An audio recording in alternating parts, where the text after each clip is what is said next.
Assalamualaikum warahmatullahi wabarakatuh. Waalaikumsalam warahmatullahi wabarakatuh. Bismillahirrahmanirrahim. Alhamdulillahirabbil alamin. Wassalatu wassalamu ala Rasulillahi khatamil anbiya'i wal mursalin Sayyidina Muhammad wa ala alihi wa sahbihi ajma'in. Amma ba'd. Sahabat dan hadirin inspirasi dakwah Dewan Dakwah Islamiyah Indonesia Daerah Istimewa Yogyakarta dan sekitarnya yang saya hormati. Alhamdulillah pada hari ini meskipun hujan rintik-rintik di wilayah Bantul, kita bisa berbincang-bincang di salah satu pusat pemberdayaan Madrasah Entrepreneur Dai Dewan Dakwah Islamiyah Indonesia Yogyakarta, yang hari ini kita berada di Dusun Kiringan RT 5 Sanden Jetis Bantul Yogyakarta. Hari ini kita berbincang-bincang dengan salah satu aktivis dakwah yang sekaligus mu'alaf dan sekarang menjadi pemerhati pemberdayaan ekonomi bagi para mu'alaf adalah beliau Al-Ustaz Bapak Markus Trisno, yang nanti akan menyampaikan langsung apa yang menjadi hal-hal yang perlu kita ketahui bersama. Hari ini kita berjumpa dalam rangka untuk memperingati Hari Mu'alaf Dunia. Insya Allah akan jatuh besok tanggal 25 Desember.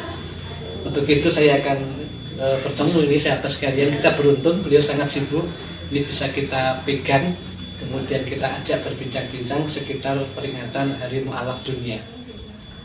Ustadz, kira-kira bisa diperkenalkan sekilas tentang jati diri Ustadz sebagai penggerak dakwah sekaligus latar belakang keluarga panjenengan Ustadz. Terima kasih. Bismillahirrahmanirrahim. Assalamualaikum warahmatullahi wabarakatuh. Waalaikumsalam.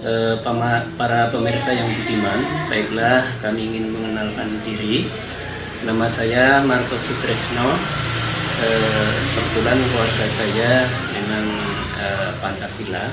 Jadi ada Katolik, Protestan, ada kepercayaan, ada juga yang diambil oleh orang Bali menjadi Hindu Bali, dan pokoknya komplit ya itu. Jadi dari saya sendiri dan istri itu dari keluarga Protestan ya. Jadi sudah tak awali nama saya pakai Markus ya. Jadi di seputar tahun 1990 kami berdua sekeluarga untuk baca syahadat di KUA Gondokusuman Yogyakarta. Nah itu tahun itu hingga kami mengembangkan diri, dan juga kebetulan kami sebagai ketua Majelis Musyarakat yang ada di tempatnya Pak Kiai Sunardi Sabri almarhum. Setiap Selasa sore kami ada kegiatan di situ, dan anggota kami sekitar antara 25-30 anak yang sebagian besar adalah mu'alaf.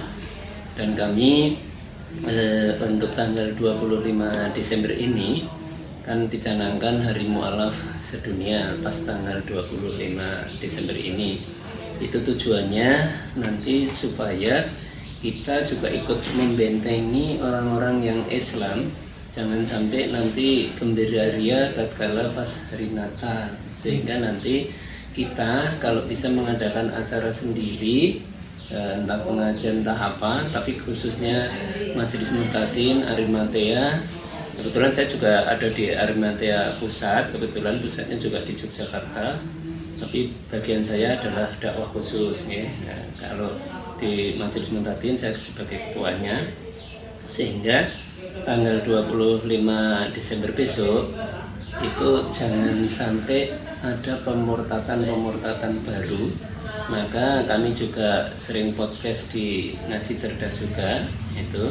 Jadi supaya tujuannya bukan untuk menjelekkan agama lain, tapi itu sebagai pelajaran supaya nanti yang murtad ke sana itu jangan tambah, kalau bisa malah yang sudah kadung murtad bisa kembali lagi ke Islam lagi. Nah itu tujuan itu. Maka kebanyakan kenapa orang Islam itu banyak yang murtad, karena sering dibarengi dengan keekonomian yang menurun, sehingga ada bantuan-bantuan dari orang seberang memasukkan ke kita dengan menambahkan barang-barang itu, sehingga nanti banyak orang Islam ya malah pindah ke sana. Jadi tujuan ini supaya untuk menanggulangi pemurtadan dan ekonomi yang lemah itu nanti bisa ditanggulangi dengan kegiatan-kegiatan yang kami ingin coba, antara lain satu pemberdayaan ekonomi itu lewat pengolahan herbal, pengenalan tanaman sampai dengan menjadi herbal, foto produk, pokoknya sampai dengan penjualan kami siap bantu. Juga pengolahan sepohon pisang dari daun sampai bonggolnya, itu nanti pertanian organik. Begitu pula nanti ada bikin deterjen, bikin sabun cuci piring seperti itu. Jadi begitu sangat beragam program-program nasional untuk menanggulangi pemurtadan dengan pemberdayaan ekonomi, itu intinya. Nah, aneka ragam kegiatan panjenengan tentu saat ini kan sudah dikenal sebagai aktivis pemberdayaan ekonomi, yang konsentrasinya ke arah IKOP, ya, infeksi kecil obat tradisional, ya, yang kemudian menjadi mendunia. Saya dengar Ustaz mempunyai penghargaan dari yang berskala sampai internasional. Jadi gini, karena saya kebetulan dulu itu sering sakit, seminggu di rumah sakit, seminggu di rumah itu hampir sering banget, makanya kami banyak ditolong orang. Di dalam hati saya bersemboyan kapan-kapan nanti kalau saya sehat bisa menolong orang. Nah, kebetulan nggak tahu awal-awalnya dari mana, di meja bapak saya itu ada buku jamu, kebetulan kok yang ngarang itu dokter, jadi saya mantep banget. Setelah itu kami pelajari, akhirnya kami kebetulan bikin jamu sejak mengenal resep itu sejak SMP kelas 3 mau STM. Nah, zaman dulu STM bukan SMK ya. Nah, terus saya akhirnya tak geluti, alhamdulillah sampai hari ini akhirnya saya bisa mengembangkan obat-obatan itu. Makanya kalau ini tadi barusan kita tahu bahwa tadi ada orang Jawa Timur yang berkunjung wisata ke tempat kami, itu karena di kami punya 130 jenis tanaman obat, dan nanti kami terangkan satu persatu dari wisata itu. Terus lama-kelamaan kebetulan di desa sini alhamdulillah ada 132 pengrajin jamu untuk ukuran kampung, itu terbesar di dunia. Kalau kayak Wonogiri, kayak yang lain itu kan satu kabupaten, ada yang satu kecamatan, ada yang satu kelurahan. Sini satu kampung isinya sebanyak itu. Bahkan murid saya dari Jepang, dari Belanda, dari Australia itu mengakui kalau di sini banyak. Terus juga ikut lomba desa wisata, alhamdulillah walaupun hanya juara 3 2 kali. Ini dulu masih embrio juara 3, berkembang juara 3. Terus meracik jamu, orang-orang kampung di sini itu sering juara 1, bahkan ada yang sekali maju ada juara 1, juara 2, itu dipegang Giringan semua. Nah itu lalu di Jogja terus tahun 2016 kami mendapatkan juara 1 tingkat DIY, yaitu tanaman obat dan akupresur pijat, itu juara 1. Nah, terus berikutnya belum lama ini kami sebenarnya disupport oleh bule dari Australia, namanya Mr. Gaura.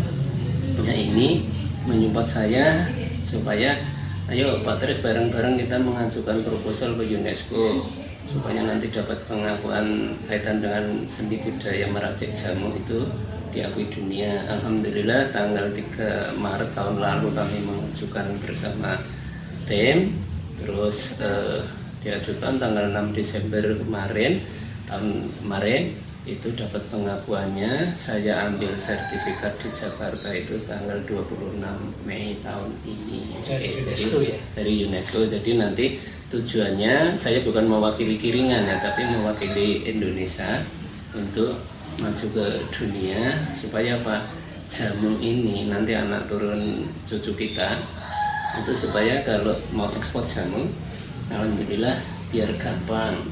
Seperti walaupun baru kecil-kecilan, kami juga ini diminta ekspor kedelai ke Jepang. Jadi nanti barang siapapun yang melihat podcast ini bisa hubungi nanti Dewan Dakwah Jogja supaya nanti bisa kerjasama. Apalagi yang mualaf ya, nanti kita prioritaskan sehingga bisa kedepannya ikut-ikutan ekspor. Seperti itu. Alhamdulillah, para pemirsa sekalian, ternyata kita punya aktivis dakwah yang menjadi Dewan Dakwah yang ini sudah internasional, diberi pengakuan oleh UNESCO, dan kepentingan untuk ekspor produk jamu ini terbuka lewat pintu beliau, lewat Pak Manto Sutrisno ini, untuk menghimpun produk-produk atau bahan-bahan baku tadi disampaikan benglei ini setiap diekspor. Tentu Dewan Dakwah akan punya banyak tempat yang ada di luar Jawa bisa menyiapkan produk-produk yang suatu saat bisa disinergikan dengan Dewan Dakwah Yogyakarta. Oh ya Ustaz, ada lagi pertanyaan yang lainnya, apa yang menjadi istimewa bagi Ustaz melihat potensi jamu, bedanya apa seperti jamu yang ada di Cilacap, yang ada di misalkan Sukoharjo, di Jogja, ini adakah keunikan yang menjadikan jamu produk Ustaz ini istimewa?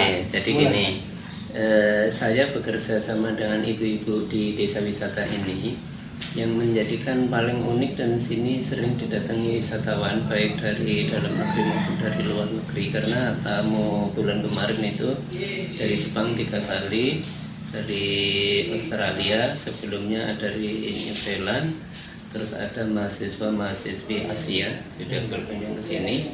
Nah, ini dari ibu-ibu yang menjual jamu gendong ini, kami menyajikan jamu itu yang beda dengan yang lain. Kalau kayak di Wonogiri itu kan kemana-mana yang sudah ditaruh di sepeda atau motor itu kan posisi sudah botolan. Kalau di sini nanti meraciknya di depan pembeli. Jadi kalau yang di seperti Sukoharjo itu, kalau Pak aku minta kental 2 kali gitu, kental 2 kali nggak bisa. Kalau sini mau kental 3 kali bisa, karena ngeramunya di depan pembeli. Terus uniknya lagi, kami mempertahankan diri minumnya menggunakan bathok kelapa tempurung. Nah, itu dengan menggunakan bathok kelapa, kalau orang-orang luar itu pada seneng. Tapi kalau orang kita nggak mau pakai bathok misalnya, itu ya kami nanti menyediakan bisa dimasukkan dalam plastik, jadi nanti bisa diminum dibawa pulang atau bisa minum dengan gelas kaca seperti itu. Itu yang menjadikan unik. Terus kami mengembangkan tidak hanya itu, walaupun saya dari teknik geologi, jadi sekolah saya itu bukan farmasi, itu pindah tempat. Saya justru bagian inovasi jamu. Contohnya kalau jamu yang keras-keras ini tadi kan hanya sampai dengan 12 jam, 24 jam itu sudah mantap. Nah, kalau sirup, kami bikin sirup itu bisa 3 bulan bahkan lebih. Sirup saya yang udah tak uji di rumah itu bisa 1 tahun tidak masalah. Nah, terus berikutnya ada permen jamu. Terus sebelum Sido muncul bikin itu saya sebenarnya udah uji coba, cuman kemarin masih kesulitan kaitan dengan cetaknya karena cetaknya mahal. Maka kami sekarang bikin cetakan tapi masih manual, itu sudah kami coba. Terus instan itu nanti kalau di sini kalau dulu ya datang ke sini mau minum jamu malam-malam itu nggak bisa, karena biasanya sore udah pada habis atau nah sekarang sudah ada selai jamu, es krim jamu. Jadi saya dengan jamu tidak harus makan tapi tidak harus minum tapi bisa makan jamu, karena pakai roti tawar diolesi selai. Nah, ini orang Jepang suka sekali ya selai jahe merah gitu ya.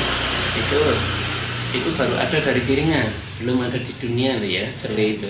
Nah, terus saya yang sangat menarik setiap buka cepat habis itu es krim jamu seperti itu. Wah, luar biasa.